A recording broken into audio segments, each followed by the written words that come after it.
از دسته اینها برادرای عزیز به همه ما و شما معلوم است این یگان تهمتی نیست که نه مولای یا بگیم نه مولانا جلال الدین رومی، نه عبدالرحمن جامی، نه خواجه حافظ، نه عبدالقادر بیدیل، نه عمر خیام و جمله بگیم نفرهایی که تمام عمر خودشان به پاکی گذرانیدند، در تمام عمر خودشان آزاده بودند، در تمام حیات خودشان زیان و ضررشان به کسی از بنده های خدا نرسید، بازم این حافظای کل قرآن بودند، امروز از دست این طایفه بدگوهر اینا آرام نیستند، روح اینها گویم آرام نیستند و همه اینها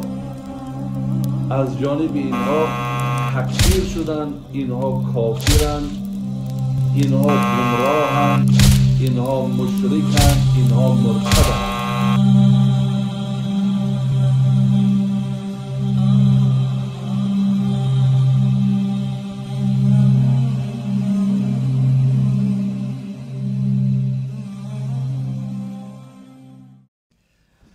الحمد لله والصلاة والسلام على رسول الله وعلى آله وصحبه ومن والاه، اما بعد.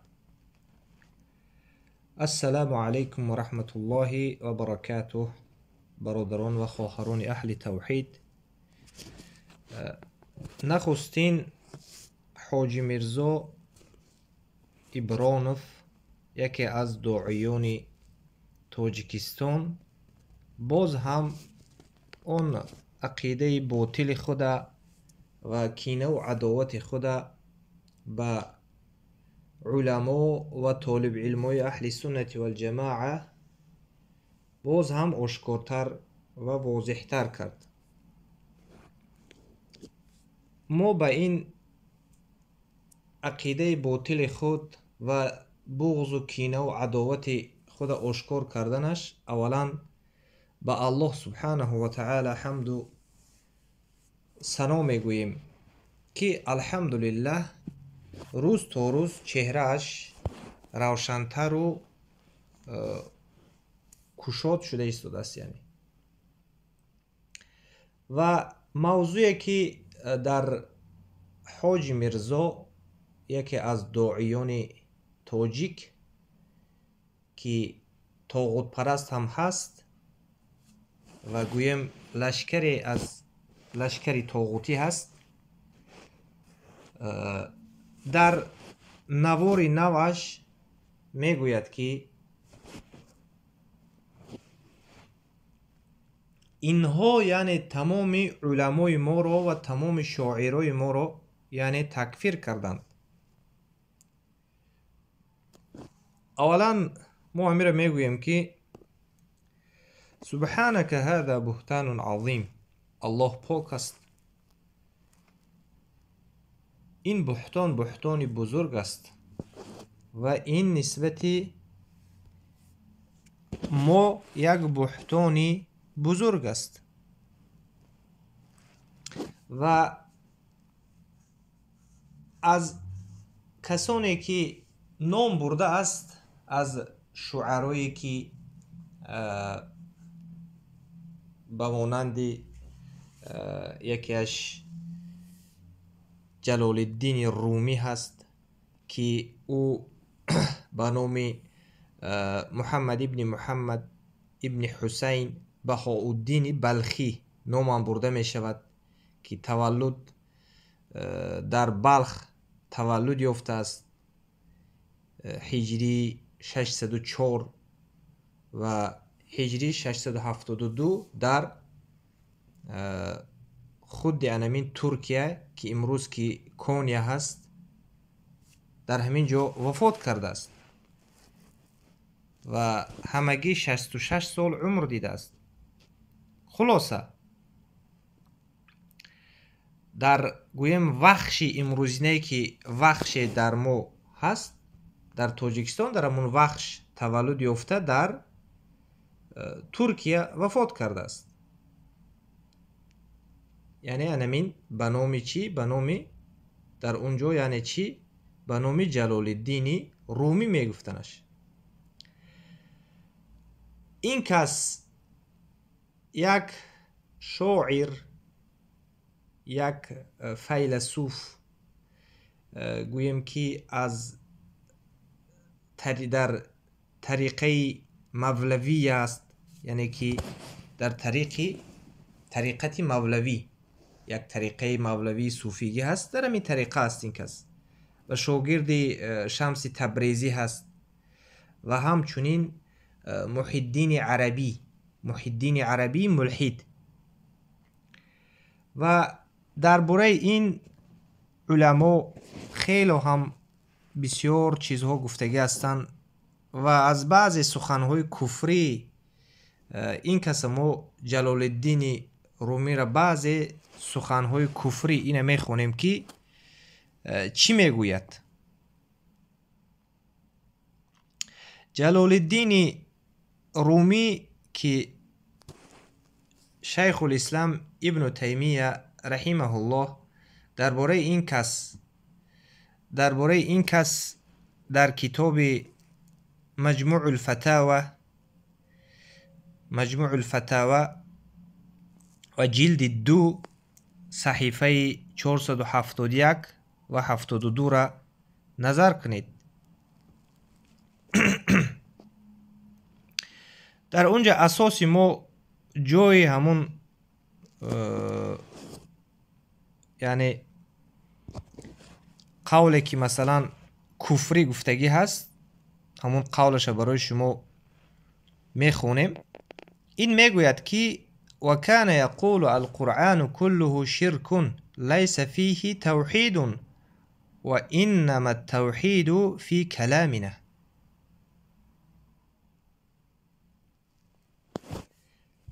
یعنی میگوید که در قرآن یعنی و کان یقول و اون میگوید که القرآن یعنی قرآن کله یعنی همش نعوذ بالله شرک است. میگوید لیس فیه توحید، در او میگوید یگان توحید نیست. و انما التوحید فی کلامنا، و توحید در کلام ما هست. و در درون یعنی یک کتاب مثنوی هم دارد، درونش پر از شرک است. کتاب مثنوی یعنی جلال الدین رومی پر از شرک است. علما صدها شرکی او را برآورده هستند که برای اگر هر یک او را ما به شما اگر خونیم خیلی هم وقت زیادی ما میرود در این. یعنی در اینجا این میگوید که قرآن همش چی است؟ قرآن همش شرک است. اعوذ بالله. مگر همین یک انسان توجی عادی قبول میکند همین گپا؟ البته نه، یک توجی که عادی هم قبول نمیکند همین سخنه. و این حاجی میرزایی که سالهای سال خوانده است مگر همین نفهمید که همین سخنها را این گفتگی است؟ یا این را هم تهمت میگوید؟ این شاید این هم تهمت گوید. لیکن کتاب مثنویش پر از شرک است. در اونجا پر از شرک است. و از هم عقیده مشهورترین اینها چی است؟ اینها حلولی هستند. به همین خاطر حاجی میرزا که خودش که حلولی هست و همین گونه انسان ها رو یعنی قوت و نصرت میدهد. یعنی کسی که مثال عقیدهش چی گونه باشد، یعنی عقیده حاجی میرزا حلولی هست، همین حلولی ها رو یعنی نصرت میدهد. چگونه نصرت ندهد حلولی ها رو؟ و دیگر چیزی که ما درباره این یعنی که یکی از از استادانش یعنی ابن عربی بود. ابن عربی هم حلولی بود، هم وحدت الوجود بود، که اینها میگفتند که یعنی الله یعنی بنده الله هست، الله بنده است میگفتند. و اونها میگفتند که انمون در کنیسه هایی که یعنی نصرانی هایی که مثلا در کنیسه ها گویم در همون یعنی عبادت خونه خود هستند در چرکو و در همون سرکوفی که مثلا میگویند در امروزه، در همونجا یعنی چی هست؟ اونها اله هستند. اعوذ بالله. میگوید الله خود همین بنده است و بنده اله است. این قول ابن عربی است و شاگردش همین یک جلال الدین رومی شاگردی همون است و این هم همین سخن میگوید. حتی میگویند که الله در داخل خنزیر هم هست، در داخل سگ هم هست، در داخل همه چی هست، در داخل درخت. و خیلی که نصارا عقیده دارند و ما در درسایی که مثلا نواقض الاسلام گذاشتیم درباره شرک الحلول، در اونجا ما بیان کرده هستیم در صفحه های تلگرامی. و بعدا الله سبحانه و تعالی ما نظر کنیم الله آیا شعرا رو یعنی شاعرها رو مقصد اینها رو مدح میکند یا اینکه سرزنش میکند. ما به این هم یک بار نظر کنیم و شما میتونید با قرآن نظر کنید که به نام مخصوص الله سبحانه و تعالی سوره شعرا گذاشته است. البته شعرا گفته سوره شاعرها، یعنی مطلق ما نمیگوییم که همه شاعرها یعنی همین گونه هستند و این گفت که یعنی استادای ما یعنی جلال الدین رومی به دیگر شاعرها نرفتیم. ما اساسی که مثلا یکم نامش گرفت همین جلال الدین رومی فقط درباره می صحبت داریم. با در اونجا بعضی سخنهای کفری دیگر هم گفت حاجی میرزا که مثلا در اون باره ما در دیگر انشاءالله دیگر نوارها در اون باره صحبت میکنیم. و شما نظر کنید به قرآن سوره شعرا آیه 224 و 225 و 226 و الشعراء یتبعهم الغاوون. شاعرها کسانی هستند که از پس اونها انسانهای گمراه پیروی میکند. یعنی شاعرها کسانی هستند که از پس اونها انسانهای گمراه پیروی میکند. یعنی می حاجی میرزا برای انسانها از پس اونها پیروی میکند. برای چی؟ برای که الله سبحانه و تعالی در دوامش می فرماید که الم تر انهم فی کل وادی یهیمون. و اونها در تمام وادی چی هستند؟ سرگردان هستند. یعنی کدام شاعری که به نهایت شاعرها چی هستند؟ شاعرها کم هستند که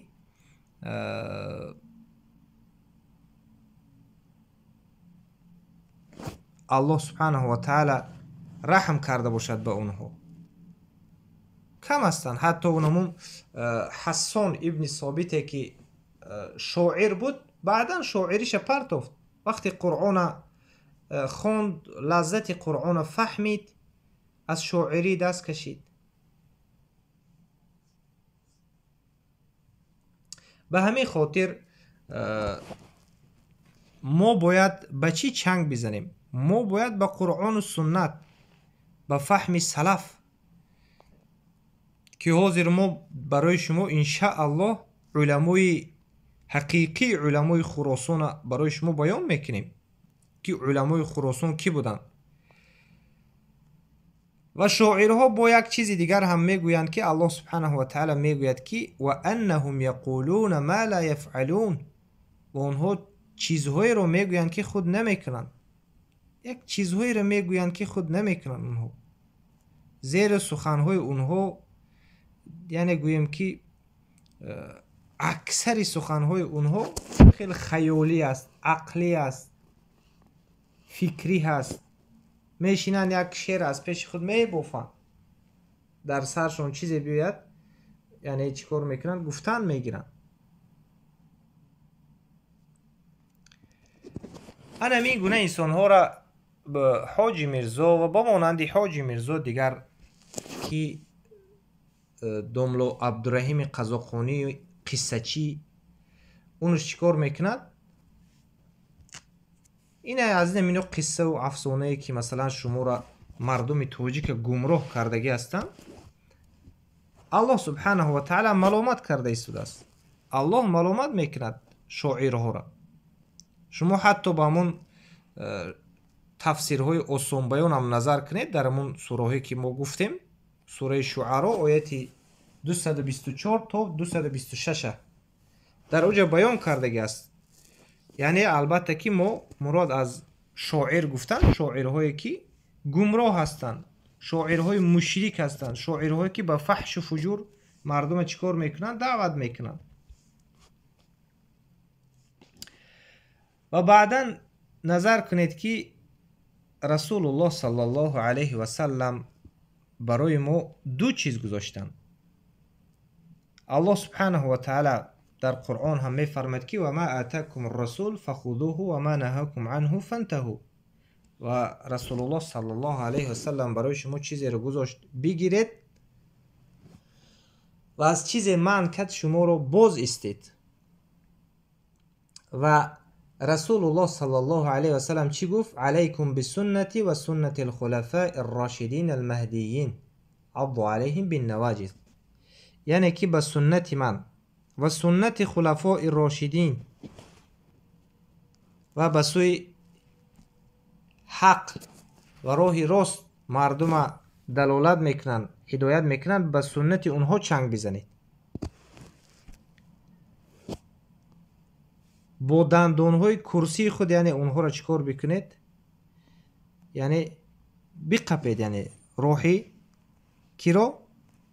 سنت مرا و سنت خلفاء راشدین را. رسول الله صلی الله علیه و سلم در دیگر حدیث گفتن ترکت فیکم شیئین، یعنی برای شما من دو چیز رو یعنی ترک کردم.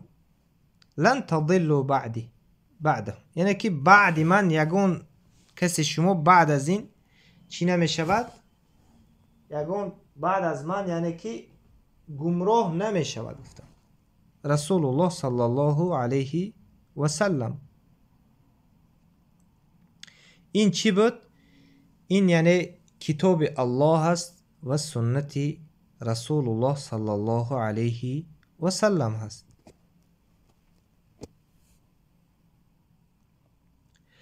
و در دیگر حدیث رسول الله صلی الله علیه و سلم چی گفتند؟ در دیگر حدیث رسول الله صلی الله علیه و سلم لا تزال طائفة من امتی ظاهرین علی الحق لا يضرهم من خذلهم حتى يأتي امر الله. در دیگر جو لا تزال طائفة من امتی منصورین لا يضرهم من خذلهم حتی تقوم الساعه. به این گونه اومدگی است در حدیث. خلاصه یعنی که یک طایفه از امت من هست، اونها همیشه در راه حق هستند، همیشه در حق ظاهر هستند و کسانی که مخالفت میکنن و امروز بمانند حاجی میرزا و دیگر ملاهای طاغوت پرستی گمراه که اینها مخالفت میکنن، مبارزه میبرن، البته که اینها نفهمیدن که مبارزه با کی برده ایستادن. مبارزه اینو با الله هست، مبارزه اینو با رسول الله هست، مبارزه اینو با دین الله هست. رسول الله صلی الله علیه و سلم چی گفتن؟ اینها را یعنی چیکار میکنیم؟ نصرت میده. یعنی که رسول صلی الله علیه و سلم اینها نصرت مییابند، البته الله نصرتشون میدهد. لا یضرهم من خذلهم، کسانی که اینها را در نیمی راه گذاشتن یا که خلاف کردن. لا یضرهم من خالفهم، ضرر رسانیده نمیتوانند تا روز قیامت، تا قیام قیامت. انا اکنون میگذاریم که دین با کیها، با واسطه کیها به ما رسید. و ما باید چگونه علما رو ما باید گوش کنیم، چگونه علما رو باید ما پیروی کنیم. یعنی شخصیت علما رو نه، البته منهجی که اونها مقصد به ما رسانیدن. از اون علماها یکی از اونها کی است؟ عبدالله ابن المبارک است. عبدالله ابن مبارک. عبدالله ابن مبارک المروذی، یعنی که از کجا است؟ از مرو هست. مرو. انشاءالله در این باره هم صحبت میکنیم. اول علما را نامهاشون ذکر کنیم که علمای حقیقی و علمای خراسان کی بودن که ما باید علمای خود شناسیم، علمای حقیقی خود. و ما قرآن و سنت فهم صحابه ها را رسانیدن. عبدالله ابن مبارک درباره همین حدیث میگوید که آنان به نظر من میگوید اصحاب حدیث هستند. عبدالله ابن مبارک این یکی از علمای خراسان بود. یکی از علمای خراسان که 118 هجری به دنیا آمده و 181 از دنیا گذشته است. عالم بود، امام بود، مجاهد بود، غمخوار در علمهای گوناگون دین و خیلی هم سخاوتمند بود. و یکی از شاگردهای کی بود؟ شاگردهای ابو حنیفه رحمه الله بود. یکی از شاگردهای بهترینش بود.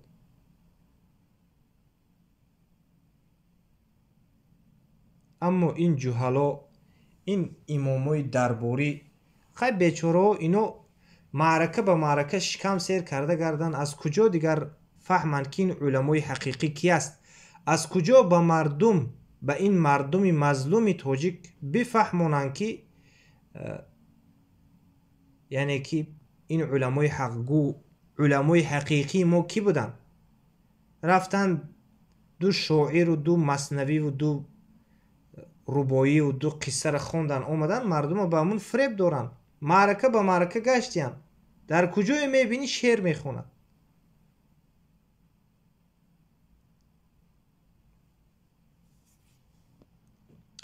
و دیگر عالمی که یکی از علمای خراسان و کتاب او بعد از کتاب قرآن می استد، یعنی محمد ابن اسماعیل البخاری، ابو عبدالله محمد ابن اسماعیل البخاری، امام بخاری رحمه الله، سال 194 هجری به دنیا آمده، 256 بود والله علم که از دنیا گذشتگی هستند. امام بخاری میگویند که از علی ابن المدنی نقل میکنن، میگن که آنان اصحاب حدیثند. آنان اصحاب حدیثند. و همچنین امام احمد درباره این حدیث میگوید که کسانی که در حق ظاهر هستند اونها میگوید اگر این گروه میگوید اهل حدیث نباشند دیگر کی بودن اونها رو من نمیدونم. میگوید الله اکبر. این علما چه خیلی زیبا سخن کردن، سبحان الله. و ما باید این علمایی که دین به ما رسانیدن و غمخوری امت بودن، غمخوری یعنی مسلمان ها بودن، ما باید اینها رو بشناسیم. یکی از اون علمایی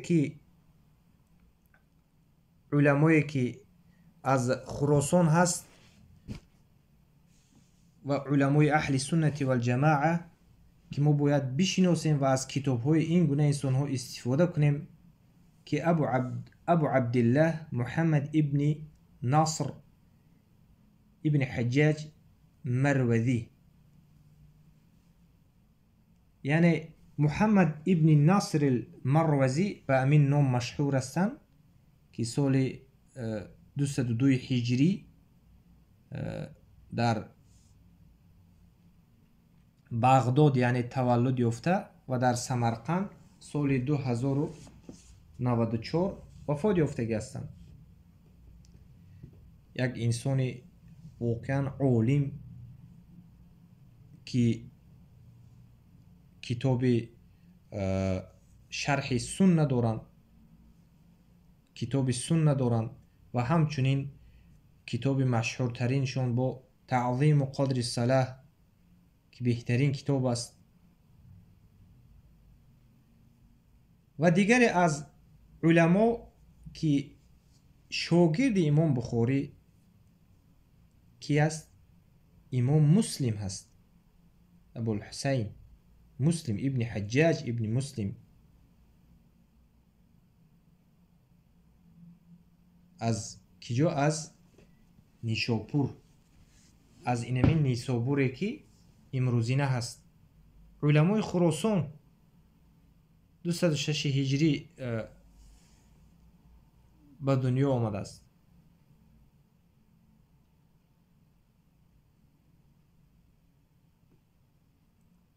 و این یکی از شاگردان بهترین امام بخاری بود. برای چی از کتاب‌های امام بخاری درس نمیکنن اینها؟ برای چی از کتاب‌های امام مسلم درس نمیکنن؟ برای چی از کتاب‌های شرح سنه و کتاب‌های سنه و کتاب تعظیم قدر الصلاة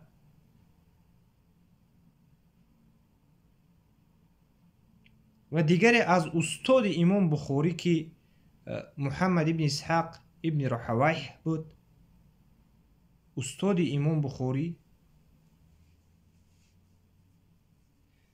و دیگر از علمای خراسان که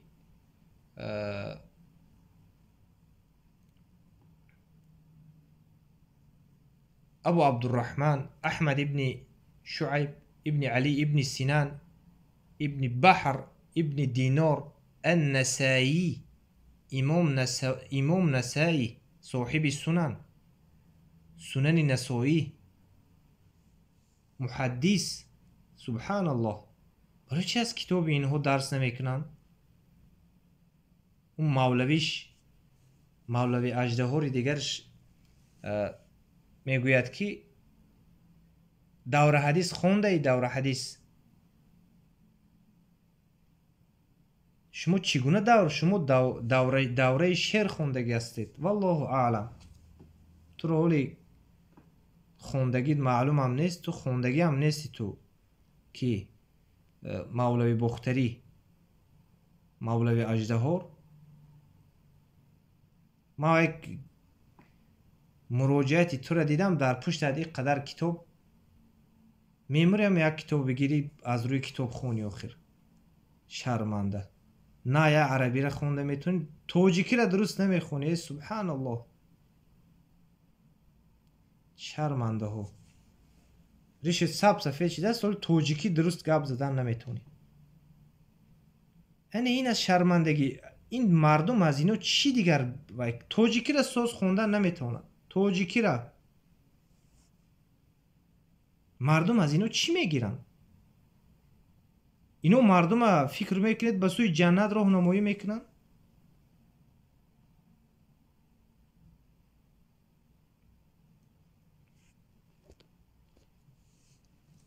و دیگری که از علمای مشهور، سبحان الله، ابو عیسی الترمذی، محمد ابن عیسی ابن سوره ابن موسی ابن دحاق، یعنی امام ترمذی صاحب سنن ترمذی از ترمیز، این همین ترمیزی امروزینه ازبکستان. برای چی شما از اینا درس نمیکنید؟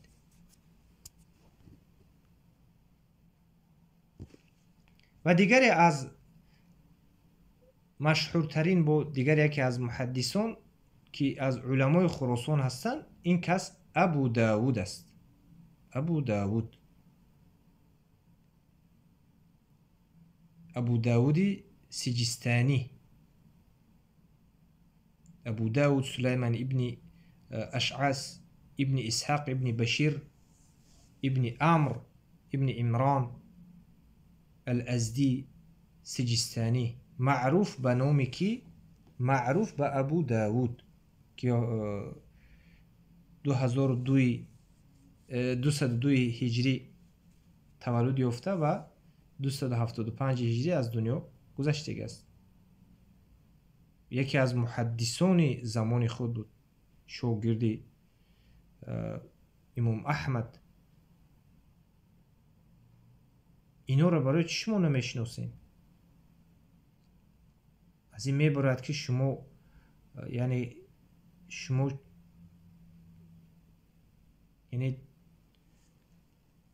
طرفداری حق نیستین. یعنی طرفداری حق، اگر طرفداری انسانی که طرفداری حق باشد، البته که میدوند که یعنی چی، یعنی رسول الله صلی الله علیه وسلم بعد خود قرآن و حدیث گذاشتن. قرآن و حدیث وقتی که انسان ندوند از کجا، از چی تعلیم میتید به مردم، شعر، ربایی، اینا همش انسان هم خیلی گمراه میکنن، به گمراهی میبرن. و این علما از خراسان بودن. یعنی انکن خراسان کجا هست؟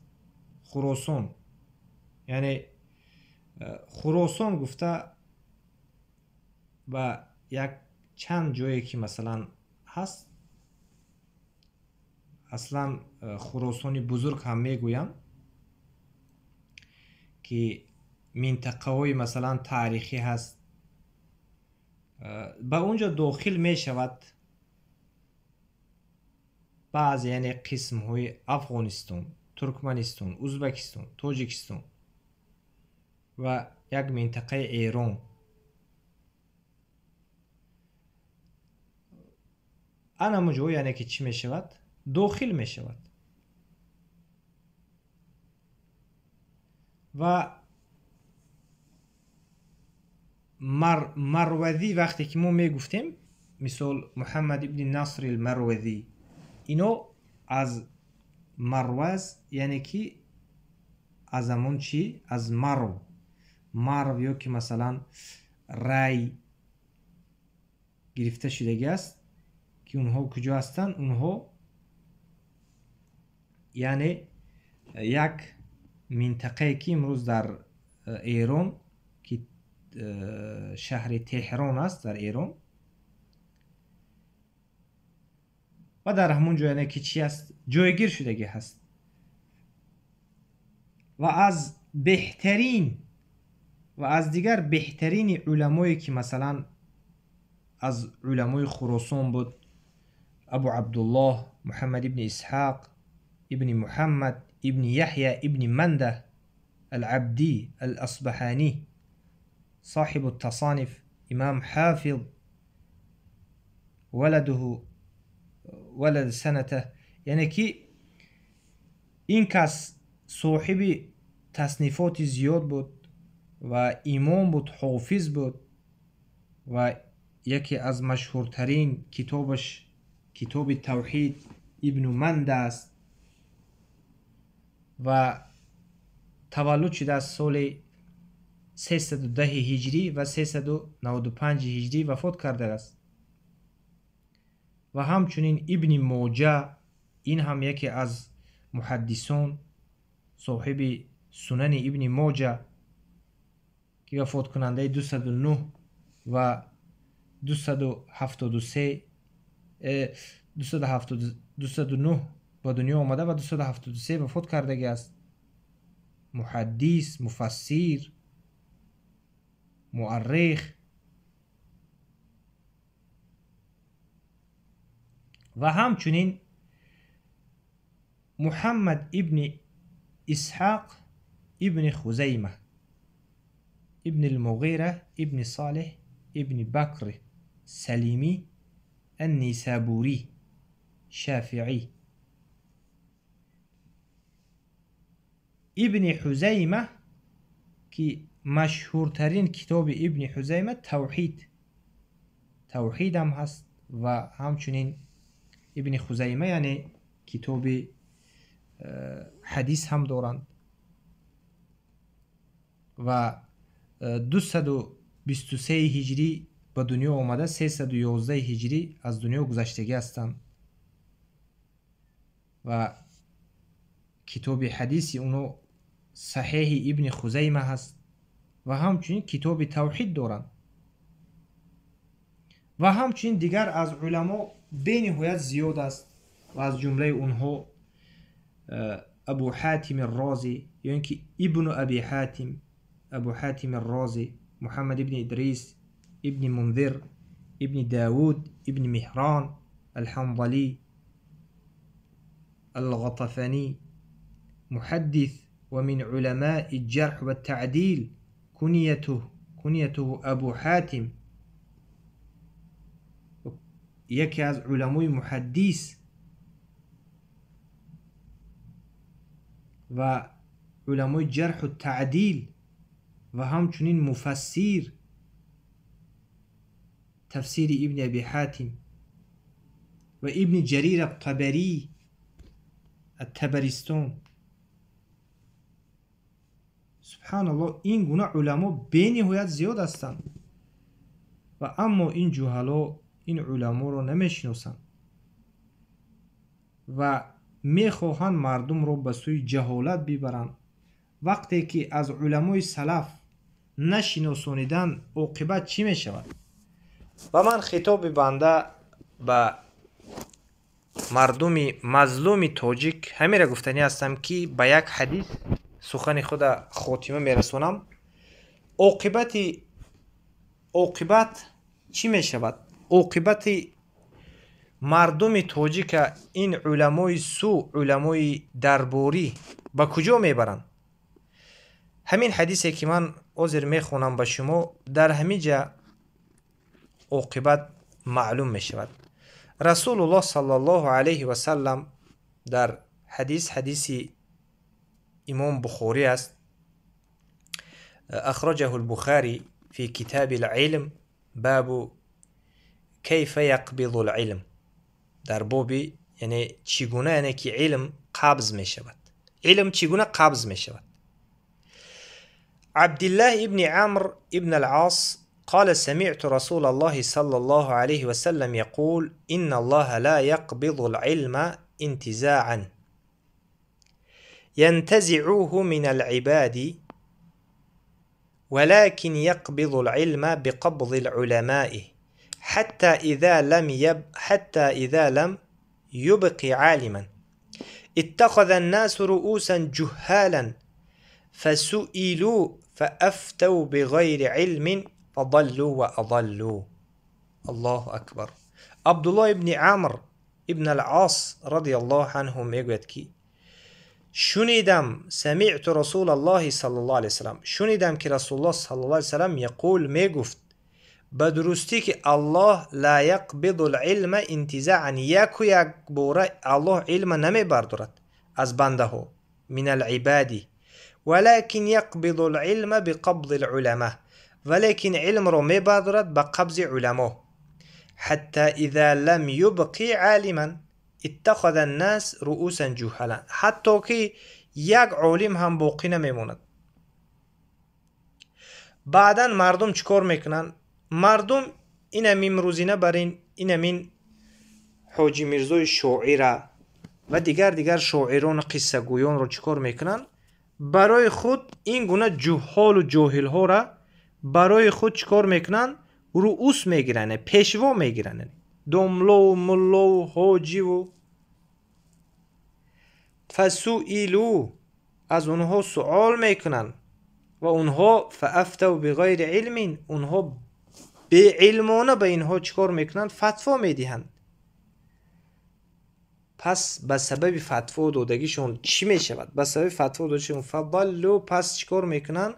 اولا خود را گمراه میکنن. اولا